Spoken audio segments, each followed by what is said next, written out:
So the second thing that as an entrepreneur you need to know when you look at your numbers is your so what. And this is where I think a lot of really well-intended accounting courses, kind of accounting 101 or kind of a crash course in bookkeeping or in finance, kind of miss the mark a little bit. They're super well-intended, but they go down this rabbit hole of assets, liabilities, debits, credits. And as a business owner, you're busy, you're trying to get customers, you're trying to make your customers happy, you're trying to run around and do all of these different things. And sometimes in accounting land, we get really in love with our own lingo and we get really focused on all of this terminology. And the terminology actually doesn't matter that much. What you need to train yourself to do is to look at all things numbers from the perspective of so what. So you want to actually have this as kind of your mantra. So whoever you're working with, or if you're doing it on your own, you want to repeat over and over and over again. What is the so what? You're going to be seeing all kinds of information coming in. You want to look at it through the lens of, so what does this mean? Is this good or is this bad? What should I do about it? How might we improve these numbers? You kind of want to continuously iterate through that series of questions. There's no good sense of looking at numbers saying, hey, you know what? I started this business. I'm like running around super busy trying to acquire clients or trying to acquire users or customers. And my top line isn't really there. And my bottom line, I still got expenses going out the door. And you just look at it from the lens of, well, okay, that's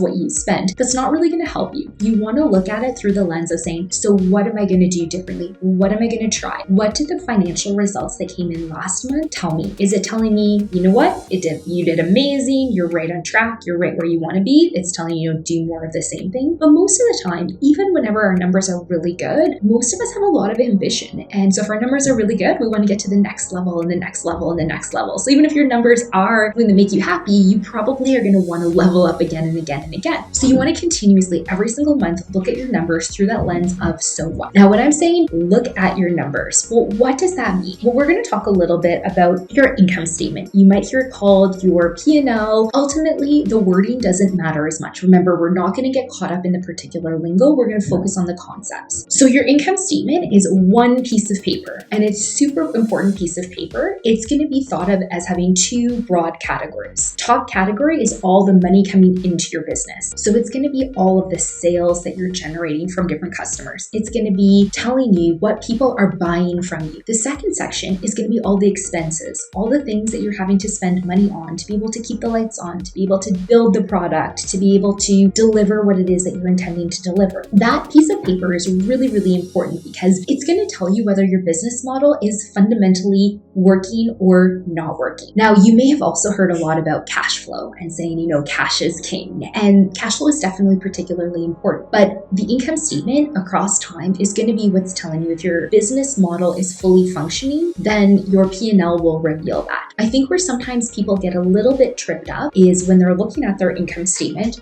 in addition to kind of looking at it and not looking at it actively. So not looking at it from the perspective of how is this information helping me to grow my business? The other kind of hiccup that they end up looking at is they look at their cash flow statement and they say, man, I got this big injection of money from the bank and all is good, without really looking to kind of say how much money is just a one-time someone lending money to you, whether that's from the bank or an investor, again, in a sense, lending you money because your investor is in some way, shape, or form wanting their money back. Those are the things you're going to find on your cash flow statement. But your income statement is really going to be the test of saying the products and services you're selling out there, at the top of it, are customers buying? What are they paying? Are you getting them in the quantity and the volume that you need to be getting them into? I want you to kind of train yourself to be spending more time looking at the financial statements and less time tracking down the details. A big hiccup that people run into is they spend more time tracking down the receipt, making sure, you know, the mileage that they spent is perfect. So they'll kind of keep these detailed logs of, you know, I drove from here to there,